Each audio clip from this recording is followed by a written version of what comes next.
신약성경 빌립보서 2장 5절 말씀에 너희 안에 이 마음을 품으라 곧 그리스도의 예수의 마음이니 그는 근본 하나님의 본체시나 하나님과 동등됨을 여길 것으로 취하지 아니하시고 오히려 자기를 비어 종의 형체를 가졌다라고 말씀합니다.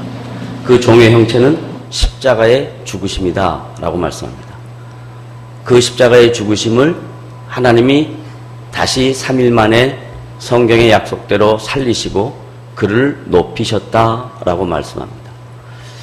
신앙생활을 한다는 것은 저와 여러분의 마음속에 예수 그리스도의 마음을 품는 것이고 주님을 닮아가는 것입니다.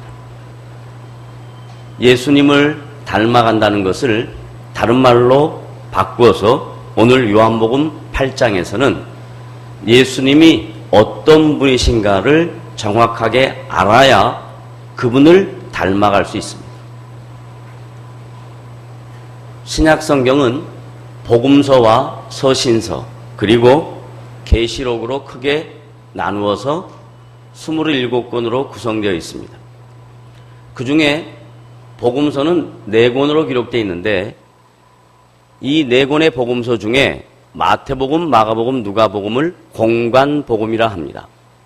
같은 관점에서 바라본 마태라는 사람과 마가라는 사람이 그리고 누가라는 사람이 동일한 포커스로 예수 그리스도가 어떤 분이신가 그리고 하나님께서 우리를 구원하신 당신의 구원 역사가 무엇인가 하는 것을 기록했습니다. 그러나 요한복음은 공관복음과 달리 예수님이 하나님의 아들이라고 분명하게 선포합니다. 그리고 요한복음은 예수님이 친히 자기 자신이 누구인가를 증거합니다. 여러분이 성경을 보면 성경의 활자 안에 요즘은 인쇄술이 발달해서 칼라로 성경이 나오는데 검정글씨로 나오는 내용들은 성령의 감동을 통하여 성경의 40여 명의 저자들이 기록한 것이고 빨간 글씨로 기록된 것은 구약이나 신약이나 하나님이 직접 말씀하셨든지 예수님이 직접 말씀하신 내용들입니다. 그래서 요한복음에 가면 빨간색으로 기록되어 있는 내용이 다른 복음서보다 많이 있습니다. 그 중에 요한복음 8장에서 예수님은 자기 자신을 가리켜서 나는 누구다 라고 설명하는데 나는 누구다, I am 누구다 라고 하는 것에 대하여 7가지로 나누어서 설명합니다. 7가지라는 것은 숫자적인 개념보다도 완전한 의미를 갖고 있는데 예수님이 나는 선한 목자다 하면 그 선한 목자라는 개념을 그 시대적 사람들이 잘 이해할 수 있습니다. 유대인들은 목축업을 했습니다. 오랜 역사 동안에 그 양을 길어보고 짐승을 길러봐서 그 목자의 의미를 정확하게 잘 알고 있습니다. 그런데 목자 중에 목자의 역할을 제대로 감당하지 못한 사람이 있습니다. 그럼에도 불구하고 선한 목자는 양을 위하여 목숨을 버린다 라고 표현하면서 예수 그리스도 자신이 자기를 가리켜서 선한 목자라고 이렇게 얘기합니다. 여기서 말하는 양이란 짐승을 가리키는 것이 아니라 하나님의 형상으로 지음받은 모든 이 세상의 사람들을 의미합니다. 그런데 왜 양이라는 단어를 사용했는가? 양은 갈 바를 알지 못합니다. 다른 말로 말하면 목자가 없으면 살 수가 없습니다. 인간이 동일하게 눈뜨고 행동하고 말하고 듣고 먹고 자고 살고 숨쉬고 하는 이런 기본적인 행위를 다 똑같이 하지만 그 안에 선한 목자가 계시지 않으면 갈 바를 알지 못하는 인생을 산다는 것입니다. 다른 말로 바꾸면 가치 없는 인생, 의미 없는 인생, 열심히 살았는데 최선을 다해서 했는데 남은 결과가 없는 인생을 가리켜서 주님이 없는 삶, 주님이 없는 인생, 선한 목자의 지도를 받지 않은 잃어버린 양이라 이렇게 묘사합니다. 선한 목자다라고 하는 것뿐만 아니라 오늘 요한복음 8장 12절에서는 예수님이 친히 자기를 가리켜서 나는 생명의 빛이다 라고 이야기합니다. 여러분, 지금 우리가 이렇게 밝은 데서 예배를 합니다. 그런데 만약 시간도 이런 낮 시간이 아니고 밤 시간이고 전기도 하나도 없고 그런 상황 속에 있다고 한다면 빛이 얼마나 중요한가 하는 것을 알게 됩니다. 과거에 어렵게 살던 시대, 그리고 문명의 이기가 있지 않았던 자연적인 삶 속에 살았던 시대에 공부를 하고 싶은데, 책을 보고 싶은데 책을 볼 수 있는 그런 여건이 안 됩니다. 밤에는 어두워서. 그런데도 불구하고 책을 보고 싶은 일념에 형설지공이라는 사자성어가 있듯이 눈빛에서, 달이 비치는 눈빛에서 책을 펴고 공부했다 하는 그런 얘기가 있습니다. 어둠이 있어 봐야 빛의 존재를 압니다. 그런데 성경은 세상을 한마디로 묘사해서 뭐라고 이야기하냐? 어둠이라고 이야기합니다. 여기서 어둠이란 빛이 없다라는 의미이기도 하지만 가치가 없다, 목표가 없다, 삶의 진정한 의미가 없다라는 것이 어둠의 표현입니다. 지금 우리가 이 세상 속에 살고 있는데 생명의 빛이신 예수 그리스도를 알지 못하는 자들은 아무리 열심히 사는 것 같은데, 최선을 다하여 인생을 살아가는 것 같은데 그 인생은 궁극적으로 의미가 없고 가치가 없고 목표가 없고 목적이 없다는 것입니다. 그러나 그리스도 예수 안에 있는 자는 그가 허물이 있고 연약하고 부족하고 문제가 많아도 주님 때문에, 생명의 빛이신 주님 때문에 우리가 이 세상을 살아갈 때 의미 있는 인생을 살고 가치 있는 인생을 살고 목적 있는 인생을 살 수 있다라고 성경은 가르칩니다.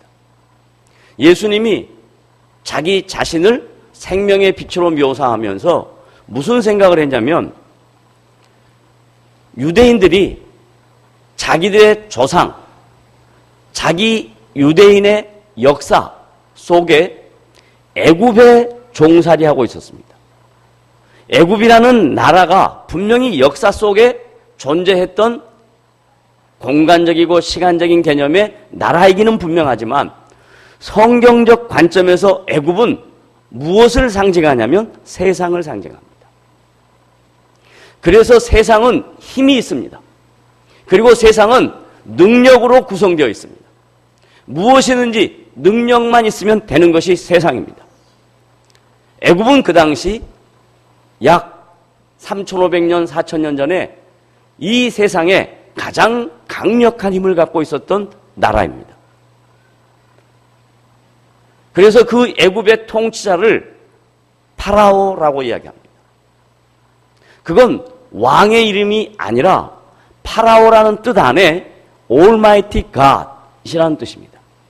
마치 신적인 존재를 갖고 있는 사람이 애굽의 왕입니다. 왜냐하면 애굽 군대가 전쟁만 하러 나가면 다 승리하거든요. 다른 나라는 아무것도 아니거든요.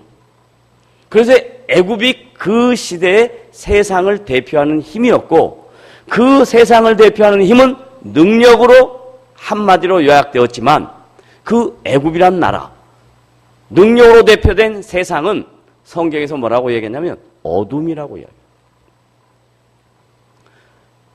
그런데 이 어둠 속에, 세상 속에 하나님의 언약 백성인 아브라함의 후손들이 애굽에 살고 있었습니다. 하나님께서 아브라함에게 내가 너의 자손들을 하늘의 별처럼 땅의 티끌처럼 바다의 모래알처럼 많게 하시겠다 약속했습니다. 그리고 그 약속한 시간으로부터 시작해서 약 450년 정도 밖에 지나지 않았는데 그 약속이 현실화되었습니다.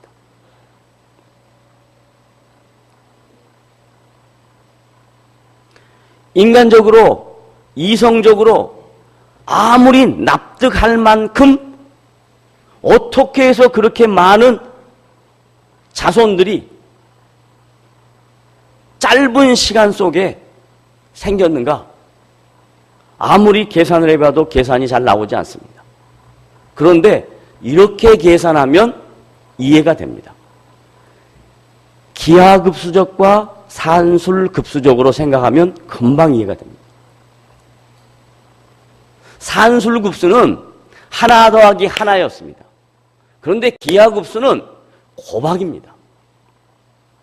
짧은 시간 동안에 하나님께서 아브라함에게 약속한 그 약속을 지키셔서 기하급수적으로 자손을 많게 하셨습니다.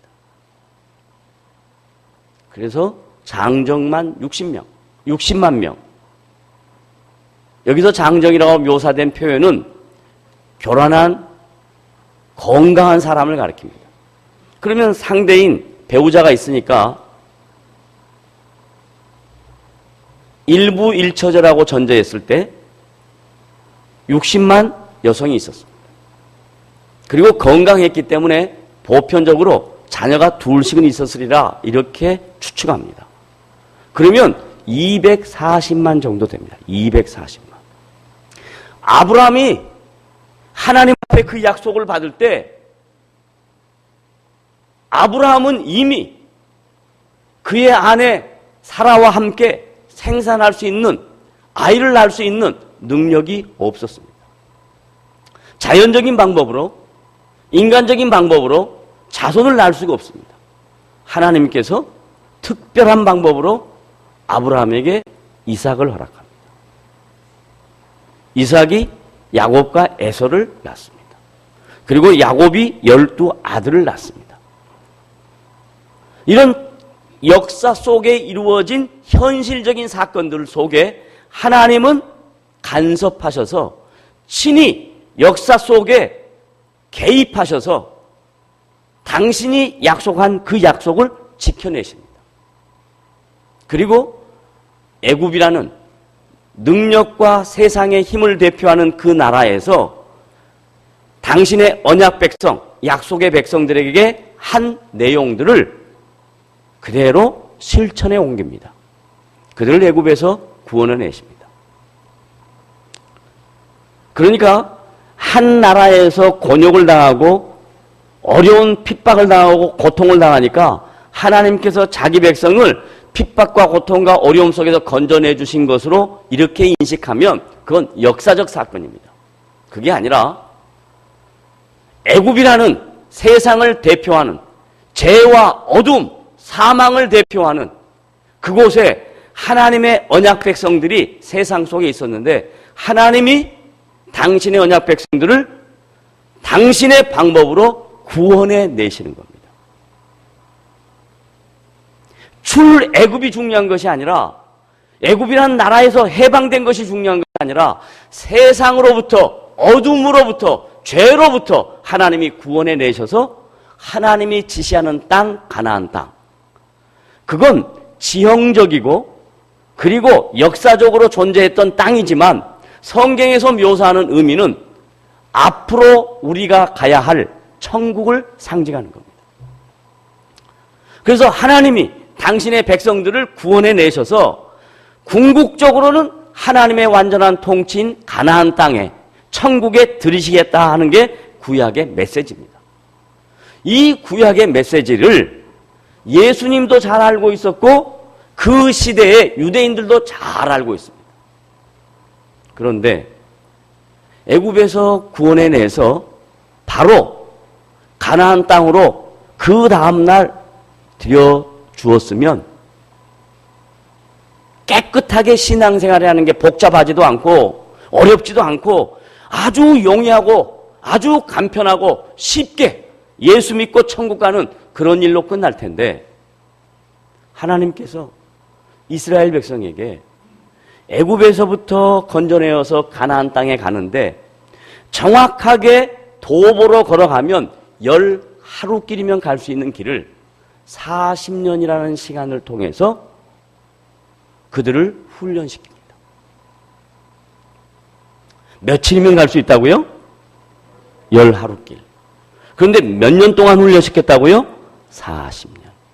이 내용 안에 담겨져 있는 의미는, 신앙생활이라는 것은 예수를 믿고 구원받고 바로 천국 가는 것이 아니라 구원받은 하나님의 자녀들이 이 땅에 살면서 마치 40년 광야 생활을 이스라엘 백성들이 살아냈던 것처럼 저와 여러분의 인생 속에 각자의 주어진 삶의 기회는 다르다 할지라도 그 광야와 같은 인생길 속에 하나님의 통치를 어떻게 받고 살아가야 할 것인가, 그리고 하나님의 말씀에 어떻게 순종하며 반응하며 살아가야 할 것인가가 이스라엘 백성에게 주어진 40년 광야의 길이었고 저와 여러분에게 주어진 인생 길이다, 이 말입니다. 예수를 믿는 것은, 우리가 하나님의 자녀가 되는 것은 우리의 힘으로 되지 않습니다.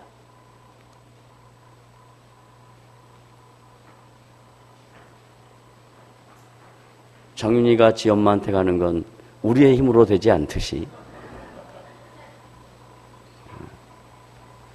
자, 우리가 예수 믿고 하나님의 자녀가 되고 구원받은 백성이 되는 것은 우리의 힘으로, 우리의 노력으로, 우리의 의지로, 우리의 열심으로, 우리의 열정으로 되지 않습니다. 하나님의 은혜로 되는 것입니다. 그러나 예수 믿고 하나님의 자녀가 되어서 어둠에서부터 건져내서 빛에 들어가게 하시고 애굽에서부터 건져내어 가나안 땅에 들어가게 하신 것은 하나님의 약속이고 하나님이 행하신 일이지만, 애굽에서부터 나와서 가나안 땅에 가는 그 과정, 여행길, 광야길 40년은 우리가 해야 될 일이라 이 말이에요. 우리가. 그런데 우리가 해야 될 이 여행길을 예수님은 오늘 요한복음 8장 12절에서 이렇게 얘기합니다. 나는 빛이다. 그리고 너희들은 그 빛을 따라와야 된다라고 해요.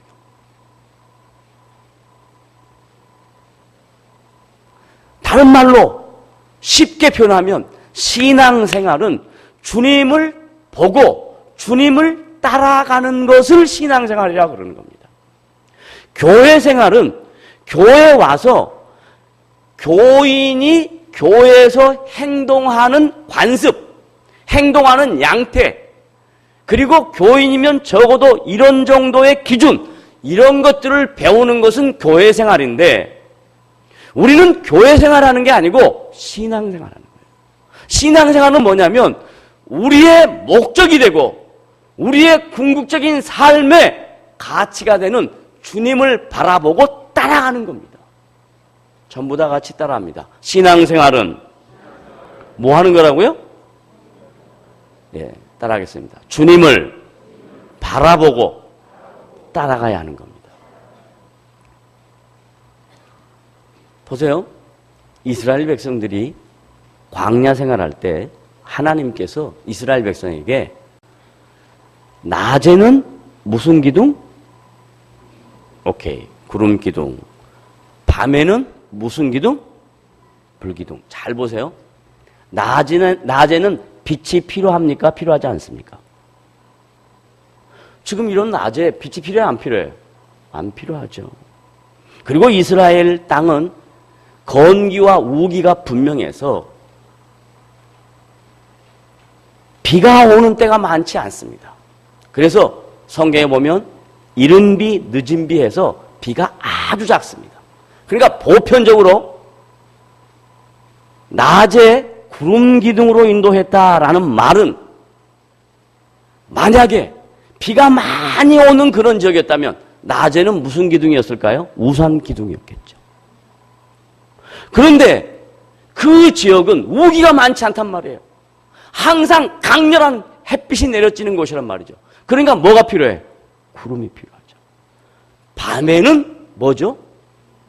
불기둥. 여기서 불이라는 의미는 빛이라는 의미도 있지만 따뜻함이라는 의미도 있습니다. 보호해 주시는데, 하나님이 이스라엘 백성을 지켜주시는데, 어두울 때 그들이 여행길을 간다면, 광야길을 간다면 빛을 보지 않고 그 길을 따라가면 잘못된 길로 갈 수밖에 없단 말이죠.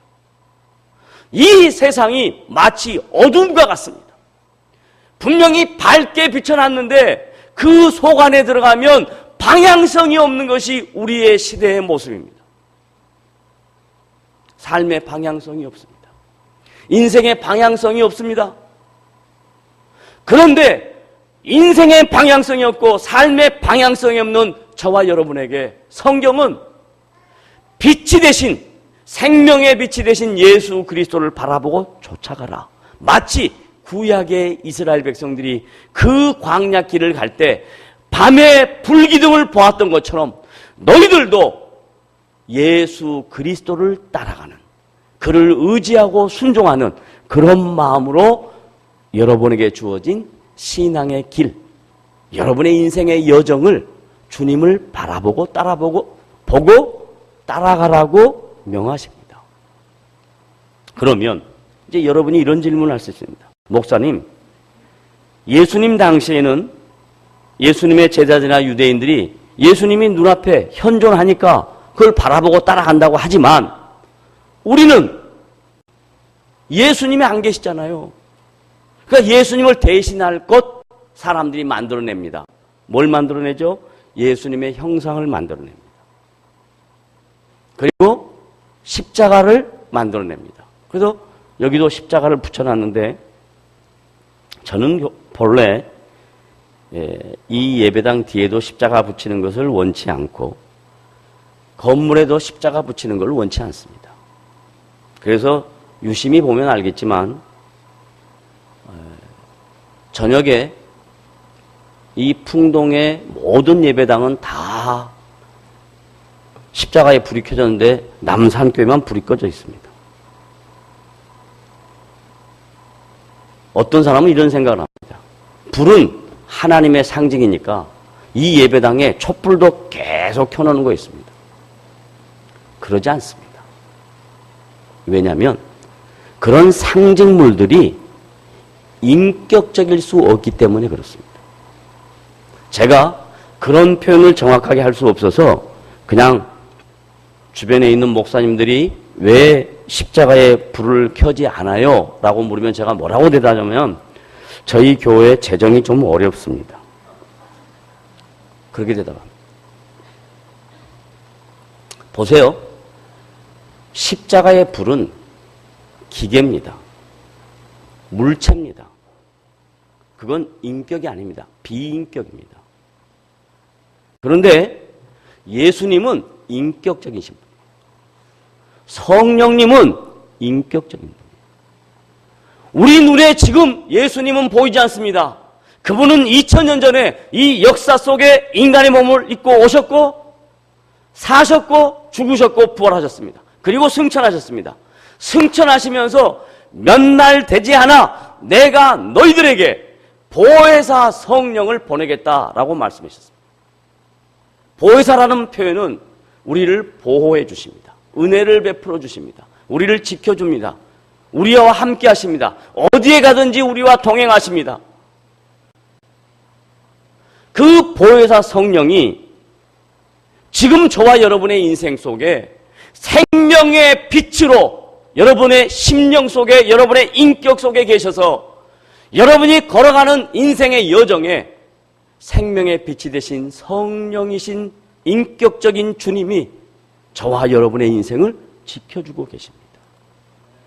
그것을 믿고 그런 마음으로 그를 의지하고 순종하는 마음으로 한 걸음 한 걸음 나아갈 때에 그들이 갈 바를 알지 못하고 40년 동안 맨날 돌았던 그 길을 뺑뺑이 돌았지만 궁극적으로 가나안 땅에 들어간 사람이 있었던 것처럼 예수 그리스도를 생명의 빛으로 인정하고 그 성령의 인격적인 통치하심과 다스림을 믿고 그를 순종하며 의지하는 성도들에게 우리 주님이 궁극적으로 여러분을 축복하시고 여러분의 인생 속에 하나님의 온전하신 통치를 드러내실 줄로 믿으시기를 바랍니다. 이게 지금 요한복음 8장에서 예수님이 나는 빛이다, 나를 따라와라, 그리고 나는 생명의 빛이다 라고 말씀합니다. 여기서 말하는 생명이란 아까 말씀드렸듯이 세상 사람들은 생명이 없기 때문에 분별할 수가 없습니다.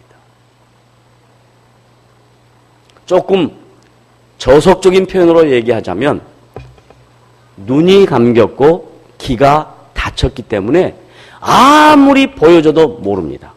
아무리 알려줘도 이해하지 못합니다.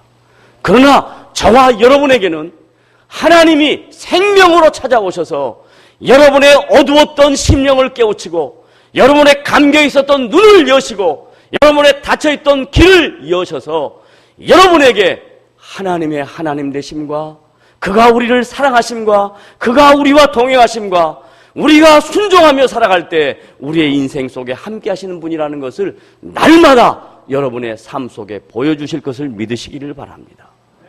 이런 신앙생활하는 성도, 그러한 마음으로 한 달을 사는 여러분, 그래서 여러분의 심령 속에 하나님의 통치하심이 드러나 만나는 사람마다, 교제하는 지체들마다 하나님이 내 인생 속에 이렇게 일하셨습니다 라고 고백하는 그런 지체들이 우리 안에 많을 때 이 남산교회는 아무리 모습이 어떻다 할지라도 이 안에 성령께서 일하시며 하나님이 통치하시는 놀라운 역사가 날마다 끊이지 않냐고 일어나는 복된 교회와 성도가 될 줄로 믿으시기를 바랍니다. 기도하겠습니다. 하나님 아버지, 9월 한영훈과 함께하는 예배에 저희들을 부르시고 주의 말씀을 나누게 하셨습니다. 이 말씀 잘 묵상하고 또 마음으로 수용하며 인격적으로 항복하고 그리고 성령의 일하심과 통치하심을 믿는 복된 성도들 되도록 도와주시옵소서. 예수님의 이름으로 감사하며 기도드리옵나이다. 아멘.